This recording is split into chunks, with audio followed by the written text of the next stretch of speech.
Well, let's talk about fear. When it comes to our beliefs and getting our mind right and taking every thought captive, there's few things that can pull us off track more than simply being afraid. Fear, beat down, is what it makes you feel like, and we got to move to bold. Now, I was a scaredy cat growing up, always was. I would be scared of the dark. I would see something in my closet. One of the worst things that happened was my sister knew this, and so she leveraged it to her advantage at all times. We had a next door neighbor named Lisa Collins, and this was back when Dark Shadows was the vampire soap opera that was on in the 70s. Dark Shadows was out. And my sister told me that Lisa Collins was Barnabas Collins, the main character in Dark Shadows, that Lisa was his daughter and that I was going to be the next victim. Well, that beat me down. I was scared to death. I couldn't sleep at night. They loved to crawl up to the second floor window where I slept and get branches of trees and scrape them against the windows. That sounds funny now. At the time, it wasn't. But fear beats us down, and what we need to do is become bold. Memorize 1 John 4:18. There's no fear in love, but perfect love drives out fear, because fear has to do with punishment, and the one who fears is not made perfect in love.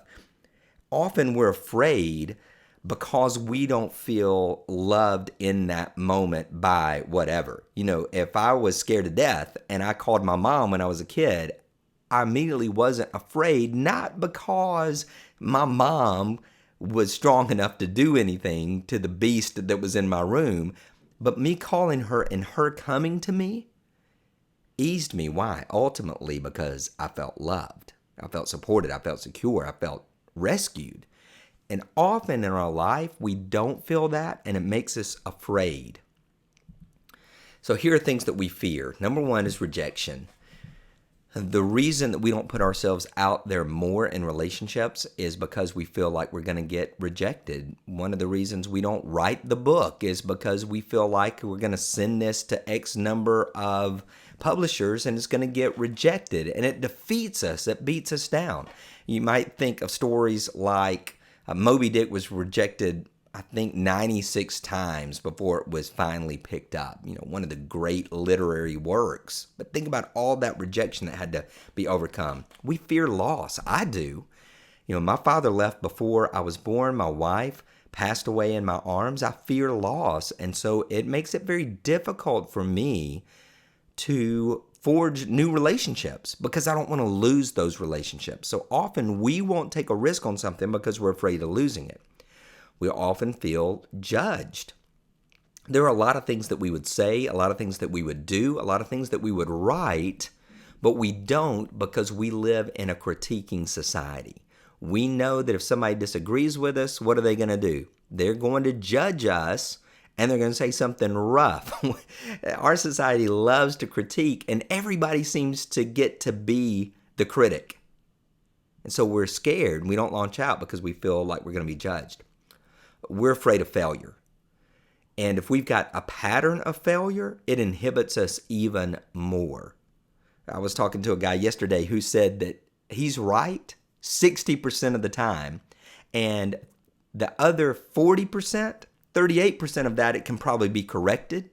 And with enough effort, then the failure can be overcome. And then there's 2% that's just never going to work out at all.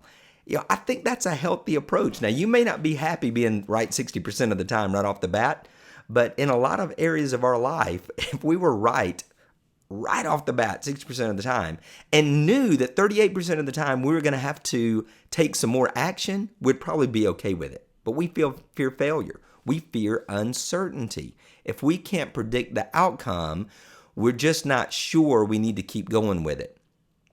If we're in a weight loss program and we were certain that we were going to lose 10 pounds in 2 weeks, the first 2 weeks, and we don't, then it brings into question all of our training, all of our diet, and we can either make the adjustments or we can quit because we're uncertain or we feel like it's not worth it. And that uncertainty creates fear because we don't like to take the risk of the unknown. And so we just stop. I help a lot of people set up their online business, and we'll look at that in detail in the business section. But people often want the guarantee. Can you promise me that this will make X certain amount of money, X amount of money? Otherwise, they don't want to go forward with it because it's uncertain. So we get fearful. We're scared of being alone.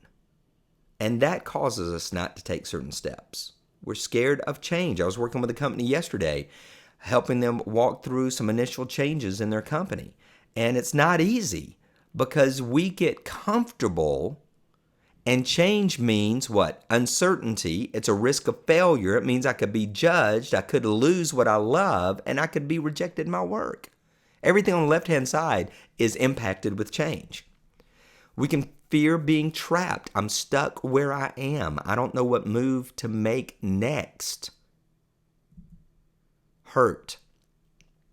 It's easy to build walls in our life because we've been hurt by someone or we've been hurt by a situation. So we build up these barriers, we build up these walls to protect ourselves. And we fear because of inadequacy. There's a good friend of mine right now who's doing some great work and really out there in the marketplace, but really struggles with the imposter syndrome. Feels like, if people really knew who I was, they wouldn't follow me and they wouldn't read my books and they wouldn't take my training.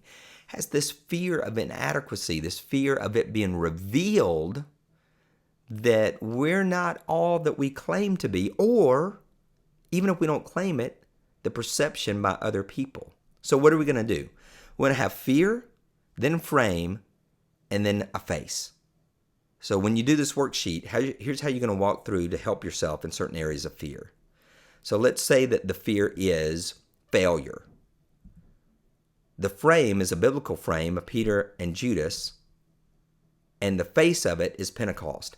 What we want to do is to overcome our fears with the Word as much as possible, not simply to go out and take a self-help course, but to overcome it with the Word. So if we fear failure, what's an example of failure in the Word? Well, we see Peter, who denied Christ, and we see Judas, who betrayed Christ. And we see Peter, who took his eyes off Christ and sunk. Right? So what's the face of that? What picture can we put of it? I like the picture of Pentecost for Peter because it's positive, right? And the failure, when he decided to take a positive action, whereas Judas took a negative action, he ended up giving the keynote address on the opening day of the church. I'd say that's pretty huge.